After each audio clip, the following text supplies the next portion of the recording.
Hi again. We are coming to you from Austin, Texas today, and we made our way back just to finish up the last few things before we move to Portugal. We are less than 72 hours away from our flight to New York and then to Portugal. So we just got back from CVS getting our COVID tests so that we can confirm that we are able to enter the country. Even though we're vaccinated, that's still a requirement. So we stuck those little things up our nose.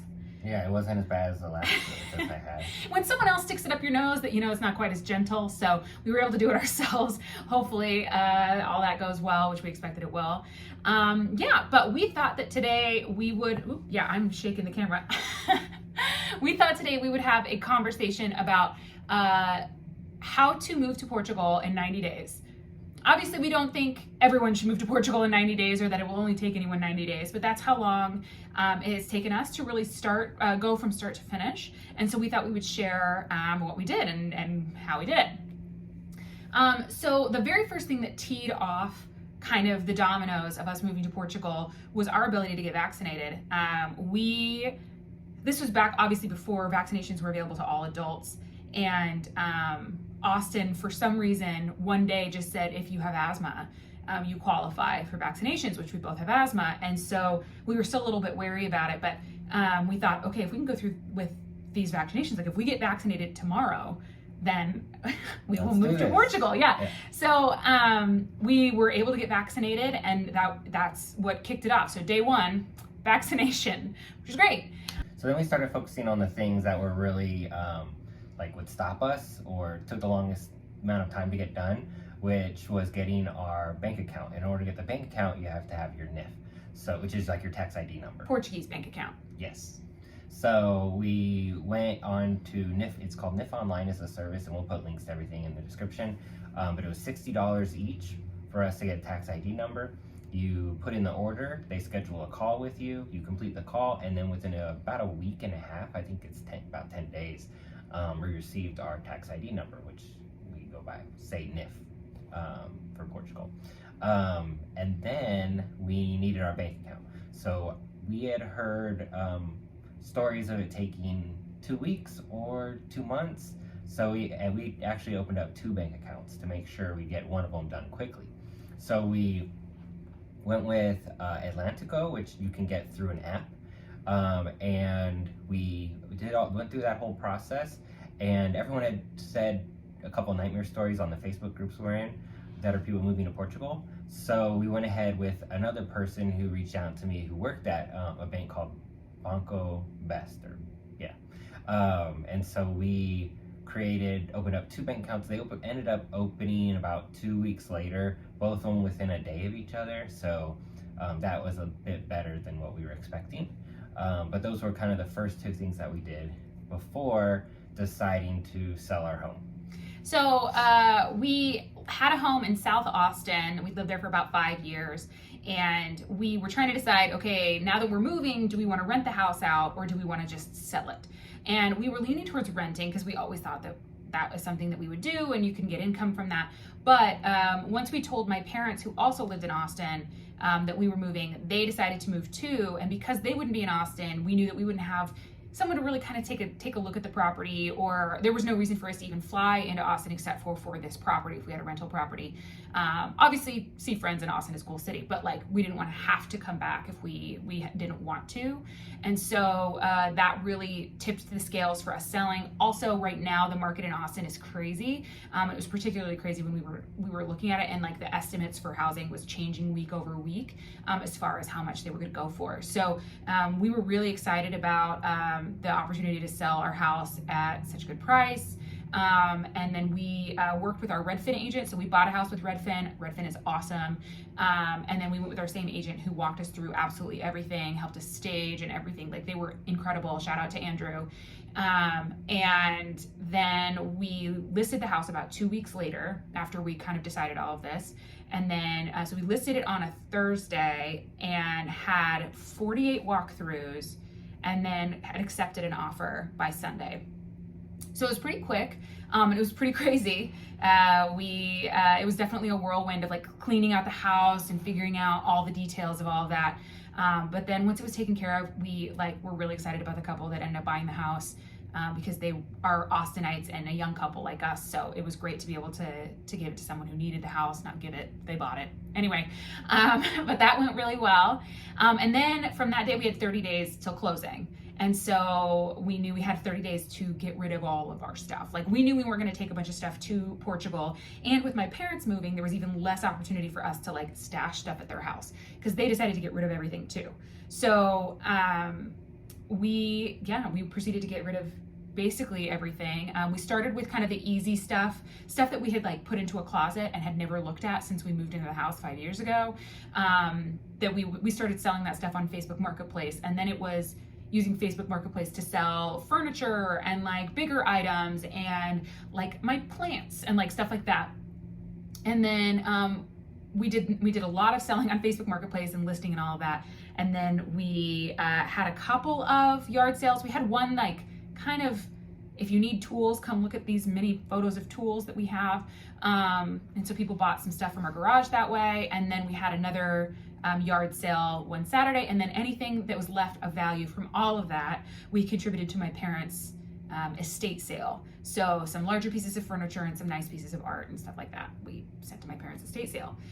So all things said, my parents have a couple of boxes of our stuff that is like family heirlooms and like childhood memories. And then we have 6 suitcases amongst the 2 of us. Yes, 4 of them are mine. Because we have, we decided that number of like how much stuff we were going to keep based off of kind of what was reasonable for the flights that we were taking, knowing that we didn't want to ship a bunch of stuff over there. And we were really looking at this as an opportunity to refresh and restart. And especially like once we were starting to think of leaving, we were looking at our closets and being like, I don't want to take any of this. Like, so we were able to donate a lot of stuff to Salvation Army, or like Dress for Success. There was a lot of stuff that we just like donated away. And it's been really nice to feel that relief of like a total change. We went through stuff we never would have gone through otherwise. So now we have just our necessities. And in that same time that we were selling all of our stuff, we were also doing more visa paperwork. So you have to fill out the visa application. Of course, that's pretty easy. You write personal letters stating like why you're doing it and like what your situation is.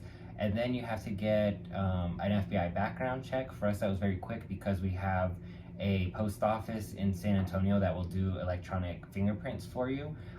Which I think there's like 100 locations nationwide. So if you can get to one of those locations, do it. Ours was an hour-and-a-half drive, worth it because you go pay $50, they do an electronic fingerprint for you and send that off to the FBI. Otherwise, you have to go get your fingerprints done elsewhere and send them in by snail mail. So it's gonna take a week or so longer, but it took us like 3 days to get our FBI background check back. And then we had to get travel insurance, which is very easy. And then the last holdup for us was getting a lease. You have to show that you have 6 months of accommodations. In Portugal. And they were based on which embassy you go to. Some are more strict as to what that means. So we kind of went with a middle ground of booking a couple hotels and then a lease through a site called flat.io. So they're basically Airbnbs, but for longer term stays. And they're a little bit more affordable. So we found a place that we were comfortable with, signed a lease with them, and sent all that in. We sent it in, I think, just a couple of days after we closed. On our house. So it just took us, about a couple of weeks to finalize all of that paperwork. And so after we closed on the house, we knew that once you submit for your paperwork for the visa, we know you could have like 90 days before you get it back. And so we planned to travel because we didn't have a place, like a home to stay in anymore. So we started a road trip through the East Coast. So we drove from Austin to Broken Bow, Oklahoma, Memphis, Tennessee, Nashville, Tennessee, Asheville, North Carolina, Charlotte, Charleston, Savannah, New Orleans. Mm-hmm. Yeah. and then back to Austin. So that took about 3 weeks. We have some funny stories from that. So we posted some of that on our Instagram account, but I think we'll probably share more from that trip too, because if anyone was interested, it was a really cool way to see a lot of cities in the United States we haven't been able to see before. A lot of cool history. We did some ghost tours, which were awesome and funny. So we had a good time. So then we stopped in Austin for a few more days, and then we flew to Scottsdale, Arizona, where the city was hosting us. So we got to do a lot of cool activities in Scottsdale. It's big for resorts and like relaxation, spa, golfing. If you're into that kind of thing, Scottsdale's a great spot for that. And so we stayed at a couple resorts, and we like went up in a hot air balloon and went horseback riding and riding ATVs and ate a lot of great food. So had a great time, about 5 days in Scottsdale. And then we flew from Scottsdale to Portland, Oregon, where my family is from. We got to spend some time with my family. My grandpa's funeral was happening, so we got to see a lot of my family then. Also got to see a little bit of Dan's family, and then just relaxed for like 2 weeks, which is the longest that I've spent in the Northwest since I was like 19. So it's been a minute, and it was really, really great to be there. So then a couple days ago, we flew back from Portland to Austin to just finish up some final things. So we got our COVID tests administered today. We'll see we'll hopefully get the results in the next couple of days. Dan has to sell a car, which he's selling to Carvana. They gave him a great quote. So it's nice because he doesn't have to worry about timing. They'll just come and pick it up, and they've already quoted him, and it's a great quote. So that is going well. One thing that we did when we were in Portland is we met up with our CPA. She lives in Washington State, and so she drove down to meet up with us, and she gave us some really good ideas about things that we may want to consider from a financial perspective before we head out. And so we had already started thinking about our taxes and what it's like to have a United States-based business while we're in Portugal, so she was helping us a lot with that.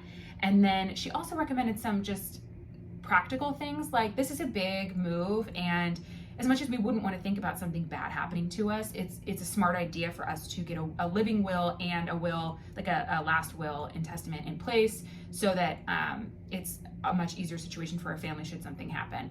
And so I used legalforms.com or something. I'll list it in the description about what it is that I used. It was super fast, super easy. It was $20 for the first form and for the first will that we did, and you just like answer like 15 questions and then you're done. And then it's $15 for like any additional ones. So we did two. We did a last will and testament and then a living will, just to like peace of mind, know that we've got that taken care of should anything happen. And then we'll also give someone access to our bank accounts if something were to happen to the both of us. So we'll go and take care of that. And it's nice to just kind of have those things checked off, just in the worst case scenario. Something we probably should have done anyway, but yes, but I hadn't done before because we also don't have a lot of assets. We don't have a house, we don't have cars. So all we have is 6 suitcases, but my mom gets them. So that's great. Okay, we've also been thinking about what we will be kind of preparing for our lives once we get to Portugal. So for me, that's meant, and we started this kind of as soon as we started getting to go. So while I still had health insurance through my work, I was going and doing all like my women's checks and like all those things, dentist appointments, getting those out of the way, making sure that I had copies of my medical history and my dental history. And then one thing that was important for me is that I take a thyroid medication every day, and they don't allow, or like they don't prescribe that particular type of thyroid medication in Portugal, which means that at some point I'm going to have to transition to whatever it is that they offer there. And so one thing I was able to do was my doctor prescribed me almost a year's supply of the medication that I currently take, and I was able to pay for it out of pocket, which, fun fact, was less expensive than paying for it with my insurance. So yay. It was great. But anyway, so I have a year's supply of my thyroid medication, which will buy me a little bit of time. By the time we get there, I can find another specialist and get transitioned over into a new medication. So thinking about like more practical stuff like that, and then also thinking about just the stuff that we use that makes us feel comfortable. So like beauty supplies and like shampoo and and those types of things. So it's involved a lot of researching as far as like Dan mentioned, I think that we are in some Facebook groups with expats or people who live in Portugal who are like, oh, hey, I can't find this thing. Where do you guys find this? And hopefully someone's able to say, oh, this website will have it or this shop will have it. But if they're not able to find it, that's something that we've considered, okay, I'm probably going to need a backlog of this a few months to just get me by until we can find something else there that we like. So there's been a few things like shampoo. We don't want to be like scrambling to find I'm more particular about my shampoo, and so I don't want to be like scrambling for it. So I'm bringing like more shampoo to last me, so it's not gonna, I'm not gonna have to be scrambling or feeling like I'm having a bad hair day consistently while we're there for the first while. Is there anything you've been keeping an eye out for? Is it all me? Not really. I mean, I was just making sure we had like the right plugs for our MacBooks, and like that was really it. But, so for him, he's dealing with the MacBook plugs, and I'm dealing with, okay, like how am I gonna go shopping? And I've been looking for like, do they sell bras in the style that I like, or that do they sell makeup, or like I'm really big on SPF, and I love Supergoop. That's like my favorite brand, and figuring out, okay, do they sell it there? How would I get it there? Or am I going to just need to get used to the idea that I can't have all the things that I currently love, and that maybe I'll find something else that I love once I'm there. So basically the last little bit has been tying up a couple loose ends and then just doing some research on what we might not have access to in Portugal and just trying to figure that out. But I feel like we're basically there. We have just a couple last minute things, and we're kind of in between what I've seen as far as how much we're taking with us. I've seen people take shipping containers. I've seen people take like 12 suitcases. We're at 6 suitcases, and then we've seen people that go with like 1 suitcase each, or backpackers who just take a backpack. And we're kind of in the middle. We're not gonna just take a backpack, but we also don't have a storage container worth of stuff to send over. True. So anyway, we want to get there, and then we can buy anything we need. But yeah, I think we're about ready to go. Some other final legal things that we had to take care of was making sure that we had addresses to send things to in the United States. So our mail is going to a new address, and some of our legal documents are going to a new address. And Dan has been looking into, like, we need to change our phone numbers, and we're going to get WhatsApp and those types of things. So making sure we can still communicate with people once we get over there. Yeah. So final. Yeah, so I'm planning on making a video about how exactly to get your visa to be more detailed. Other than that, our next video should be coming from Portugal as we travel around the country for a little bit before we get settled. So if you have any questions specifically about the visa process, let us know so Dan can make sure that he answers it. Or about our move timeline or anything we did. If you guys have any questions there, let us know. Yeah, and I'm sure we'll be following up with how adequately we prepared for our move. Yeah. We'll see what happens. Maybe it'll be like seamless and we will have worried for nothing, or maybe we'll be having a difficult transition. We'll see. Stay tuned. If you guys want to follow along with our journey, make sure you like and subscribe.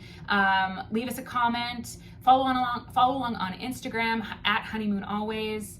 Yeah. So next time you see us, we'll be in Portugal. Okay. Bye.